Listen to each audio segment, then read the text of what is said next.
fuck, bro? Damn, bro. Bro, this nigga is a, bro, whoever video, hey. Have you ever seen someone talk a big game only to get completely humbled?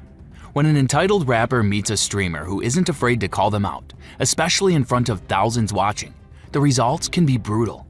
Today, we're breaking down some of the most insane moments when streamers put entitled rappers in their place. You are not getting that shit, bro. No, stop. You'll do it for fucking 10, 15, 20K, bro. It's a lot of fucking money still. Come on, bro. And if you show respect to my event and you do it for that shit, I'll up your shit next event. It's really that simple, bro. I'm not asking for a lot. Now, hold on. I can see people wanting a little more because I seen this little Aiden Ross boxing thing he been doing. And I saw Namir's homeboy, what's his name? The one who used to date Black China. But that nigga was throwing up.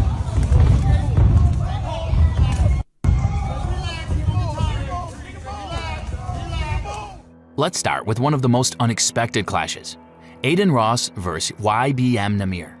Now, YBN Namir is no stranger to controversy, but even he probably didn't expect what happened when he tried to negotiate his way into Aiden Ross's high-profile boxing event in February 2024. Namir demanded $100,000 to participate, but instead of getting the deal, he got something else, a public reality check from Ross. Ross, never one to hold back, laughed off the request and fired shots directly at Namir's career. "You fell off. You suck at music. You failed your music career. Namir, you're nothing, you're nobody, and your career sucks." The internet went wild. Clips of Ross's savage takedown spread like wildfire, and the conversation quickly escalated.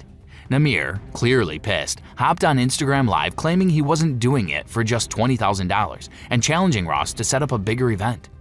But here's the thing, Namir then tried to flip the script, accusing Ross of hypocrisy. He pointed out that Ross had allegedly paid Playboi Carti $2 million just to appear on a kick stream. His words?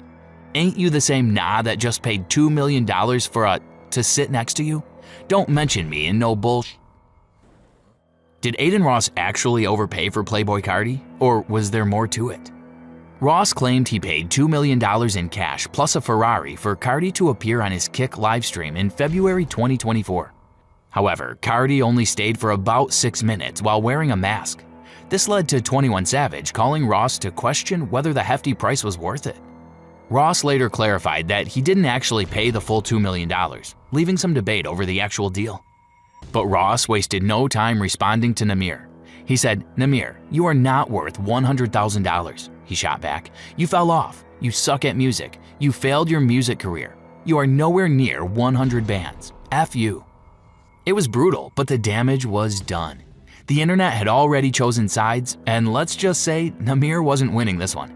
He kept pushing for the fight, posting apparent contracts and calling Ross out, but it was clear, Aiden had already won in the court of public opinion.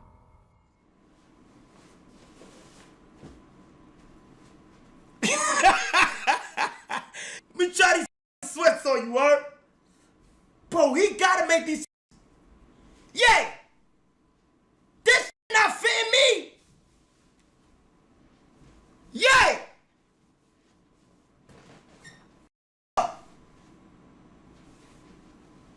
Yeah! Bro, this is not fitting me, bro! Oh my god, this shit fitting Phantom, bro! Bro, yeah, you supposed to send an extra small. Bro, you supposed to send a small, dango, not an extra, extra large. The f am I supposed to do with this?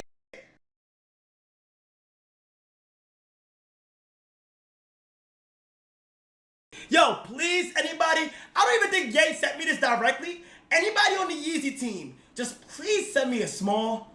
Please. Damn it, bro. And speaking of reality checks, let's talk about another rapper who found himself humbled in an entirely different way, Kanye West. Now this one's wild because it started over something as simple as a pair of sweatpants. Yes, you heard that right. In early 2024, Yeezy sent Kai a pair of pants as part of a potential collaboration. But when Kai tried them on during a stream, they didn't fit. He didn't diss the brand, he just seemed disappointed. Apparently, that was enough to set Kanye off. He DM'd Kai, furious, accusing him of making fun of Yeezy, disrespecting him, and even being a pawn in some kind of grand conspiracy against his brand. Kanye also felt that Kai didn't give him enough credit when his song Vultures dropped. This leads us to the question, did Kanye actually think a streamer was part of a plot against him, or was this just another case of Yee being Yee? Kai, to his credit, tried to smooth things over. He made it clear he wasn't mocking the brand, he just wanted a pair that fit. Kanye's manager stepped in, and for a while it seemed like the beef was over. They even started talking daily, planning a huge live stream together, with Kai mentioning potential plans to meet Kanye in Japan. But then later, Kanye, as he often does, posted something wildly controversial this time, anti-Semitic comments on X. The internet exploded, and Kai had a tough decision to make. On February 7th, he went live and broke the news. "I've seen the tweets. I don't know what's going on. I think it's GG's." And in gaming terms, GG means game over. The planned stream with Kanye was off. The collaboration canceled. Just like that, Kanye went from talking every day with Kai to being publicly distanced from him in front of millions.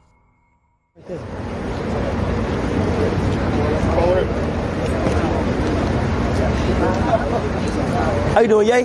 Yay, what's going on, broski? Good? Nice seeing you, bro. Yes, sir. Yes, sir. But Kai Cenat met Kanye West just days later at the 2025 Grammy Awards.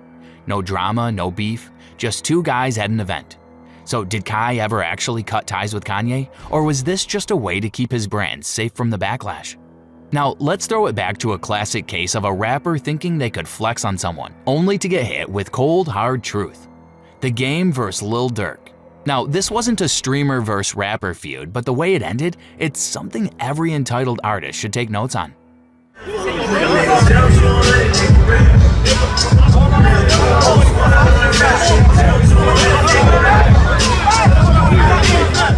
It all started in 2014 when The Game hopped on a diss track with Tyga aimed at Lil Durk. The Game didn't even know who Durk was, he just felt like he had to defend the West Coast. But when they ran into each other at a club, things got real. A tense face-off went down and mutual friends had to step in to keep it from escalating. But what happened next was something you don't see every day in rap beefs. A three-way call, set up by older figures in the industry where they squashed the beef. Fast forward a few months, and Lil Durk and The Game were spotted at a Drake concert, laughing, vibing, and proving that sometimes these so-called beefs are nothing but misunderstandings blown out of proportion. No, it was downtown. Was it downtown? Okay, because I remember I interviewed Durk right afterwards. Right. And me and his brother kind of became cool during this time, Right. but it seemed like a whole bunch of nothing. A few days ago, a video came out where you and Game were in the club arguing. Right. But then the next day, Now, if you thought the previous stories were wild, this one might be the most unexpected of them all. It all started during a casual stream when Bruce Dropamoff made a comment about DDG while talking to rapper Lucky. The implication? Bruce had no interest in collaborating with DDG. And DDG? Yeah, he took that personally. Things escalated quickly, leading to a heated Discord call where Bruce went off. N, you just got into fashion pre-2018 with a stylist. A gay one at that.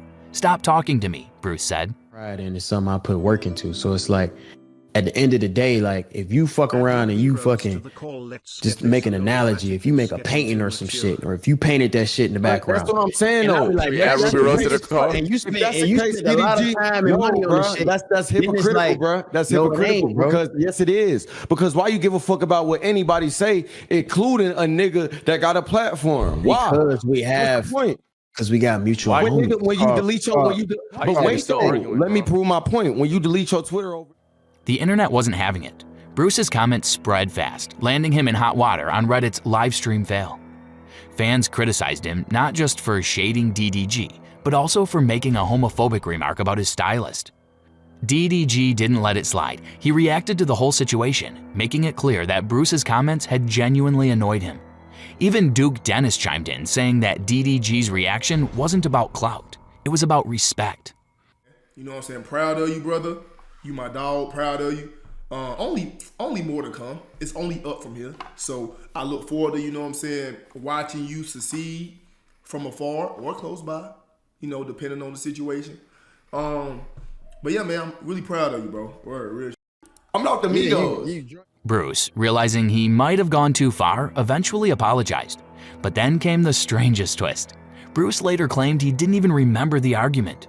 Whether that's true or just a way to save face, one thing was clear. DDG didn't back down, and Bruce ended up looking like the one who had to clean up the mess. We're wrapping up this video with the ongoing tension between Kai Cenat and Joe Budden. Their relationship has always been rocky, largely due to Budden's lack of respect for the streaming world. The tension started when Budden criticized Kai's massive giveaway in New York City, which led to a riot. Budden, feeling some type of way as a New Yorker, called it a reckless stunt. But it didn't stop there. Budden also took shots at Drake for associating with young influencers like Kai, suggesting that Drake shouldn't be hanging with kids. And Kai? Yeah, he wasn't about to let that slide. On stream, Kai fired back, flexing his success. "Stop doing that, bro, like we some known ends. I would buy you. Do you understand that, bro?" he said, making it clear that he wasn't some kid Budden could dismiss. Things seemed to cool down when Queen's Flip, a co-host on Budden's podcast, brought Budden and Kai together on a stream. Budden even called in and said, "I love you, Kai," claiming his issue was only with the New York giveaway. But Kai, he didn't look convinced. The beef was squashed on paper, but the energy, yeah, still awkward. And there you have it. Some of the wildest moments where streamers humbled entitled rappers in the most unexpected ways. Whether it's Aiden Ross shutting down outrageous demands, Kai Cenat standing his ground against industry veterans, or even beefs that ended in unexpected reconciliations. One thing is clear. The internet is a whole new battleground for clout, respect, and reality checks. At the end of the day, social media and streaming have changed the game. No one is untouchable anymore. One viral clip can shift the narrative overnight. So, what do you think? Who got humbled the hardest? Drop your thoughts in the comments, and don't forget to subscribe so you never miss another breakdown. Until next time, stay real and stay watching.